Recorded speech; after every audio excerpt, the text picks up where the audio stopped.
Hello everyone, and welcome to our first thought for the week for a brand new term.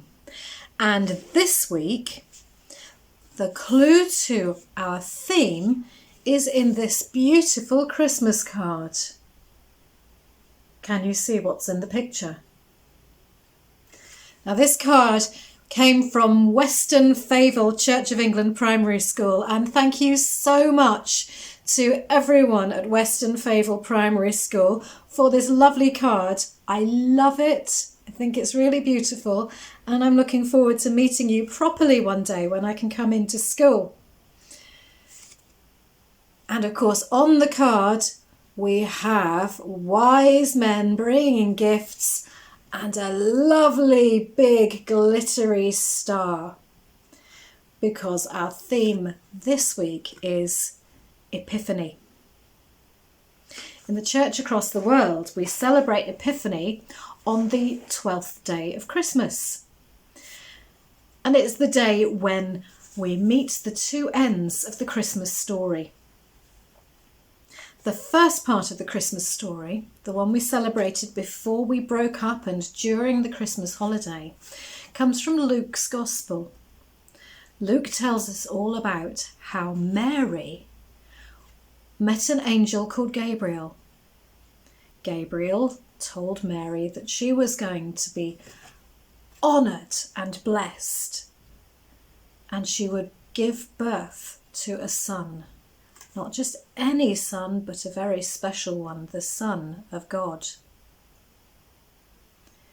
Her fiancé Joseph, once the angel had explained things to him, supported her.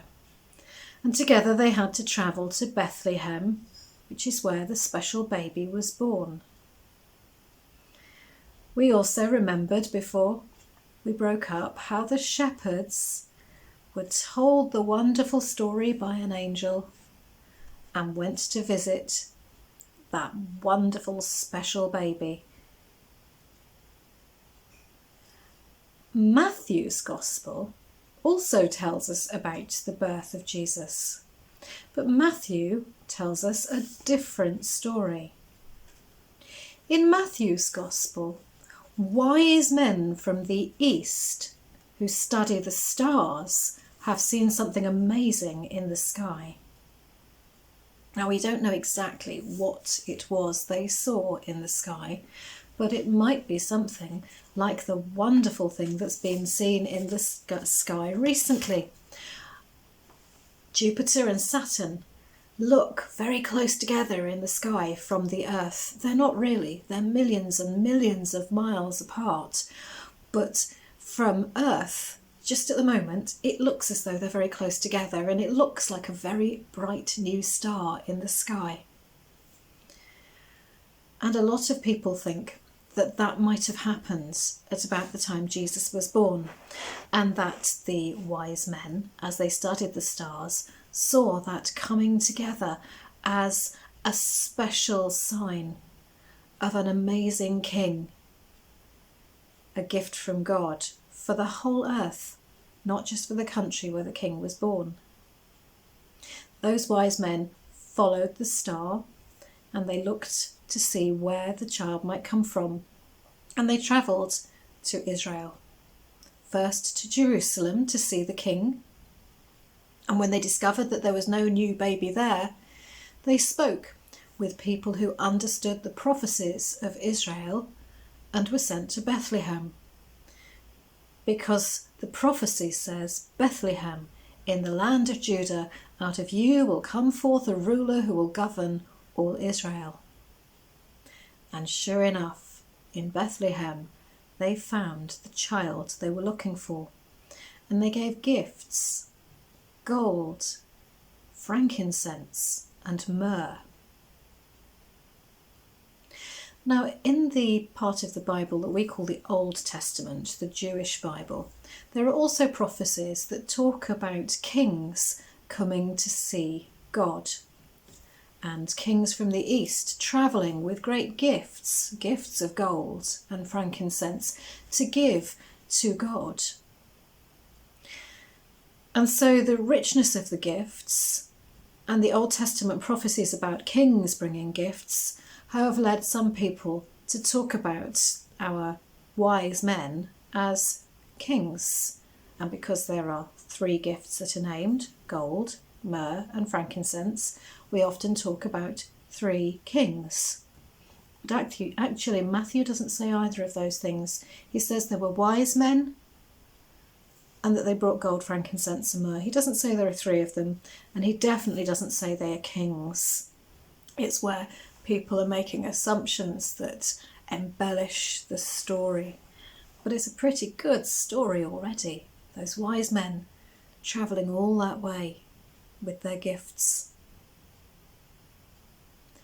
There's a beautiful carol that we often sing at this time of year, and in it the poet Christina Rossetti, who wrote it, says, "What can I give him, poor as I am? If I were a wise man, I would do my part. What can I give him? I'll give him my heart." Now, very often, on 12th night, January the 6th, Epiphany, people think they've got to take down their Christmas decorations and their Christmas trees. I've got one here. Here's a Christmas tree. Actually, for a lot of Christians over much of history, Christmas is a celebration that goes on until the 2nd of February. And so we don't all take down our Christmas trees or our decorations. And I'm going to put this one up. Here it is. And I'm going to decorate it. And I'm going to decorate it with things that help me think about what I should give to God. And I give them to God by giving them to others. I wonder if you might give things like these to God this year. I'm going to give the gift of prayer. I've got it written on this star. I'm going to try and remember to pray, to listen to God, and to do what God asks of me this year. If you follow God, can you do that? Can you try and remember to say a prayer every day?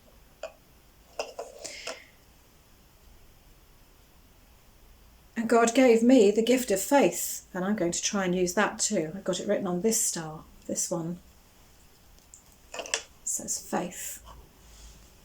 And I'm going to try and hold on to my faith and practice it and live it out every day. There are gifts that I have, that I can give, that you can give too, that you don't even need to be a Christian or a follower of God to give, like this one. This says truth. Will you be a person that always tells the truth and looks for the truth? And this one says hope.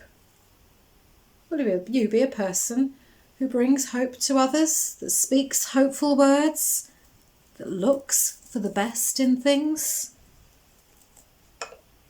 And what about being a person who brings joy? Sometimes when times are hard, when we're worried about things, it's hard to find joy, but we can look for them. We can look for the best in things. We can put a smile on our faces and try and help others find joy too. And we can make bad times feel better. And we can bring the gift of peace. We can be peacemakers, not looking for arguments, but instead looking for peace, looking to end arguments and help people. Could you be someone who brings the gift of peace? Most important of all, the gift of love. Just like in that poem, what can I give him? I give my heart. How can you show your love for people?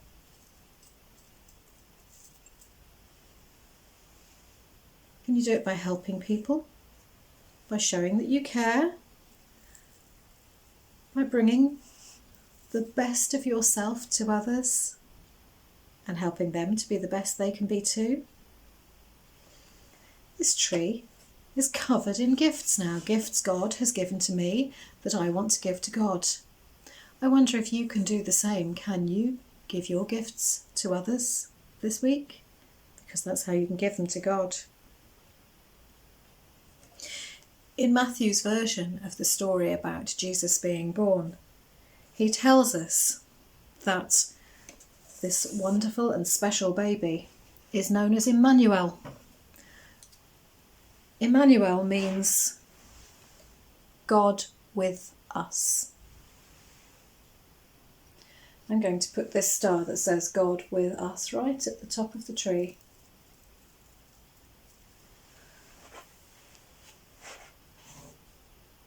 Jesus was born so that we would know that God is with us all the time. That's a very special message, not just for Christmas, but for every day. Let's say a prayer now. If you believe in praying, then you can say Amen at the end. Otherwise, perhaps you could just sit and listen. Dear God, thank you for this special time of the year when we can celebrate that you are with us in everything, in the things that frighten us and the things that make us sad, in the things that make us joyful and make us want to jump up and down because we're so happy. Whatever is happening, you are with us. Please help us to share our gifts with you, our talents and our skills. Help us to share peace and joy, hope and faith, truth and love with others. Help us to be the best we can be. Amen. So now, in this new term, will you be the best that you can be? Will you try to share the gifts you have with others and with yourself? Have a lovely week, and may God bless you. Bye-bye.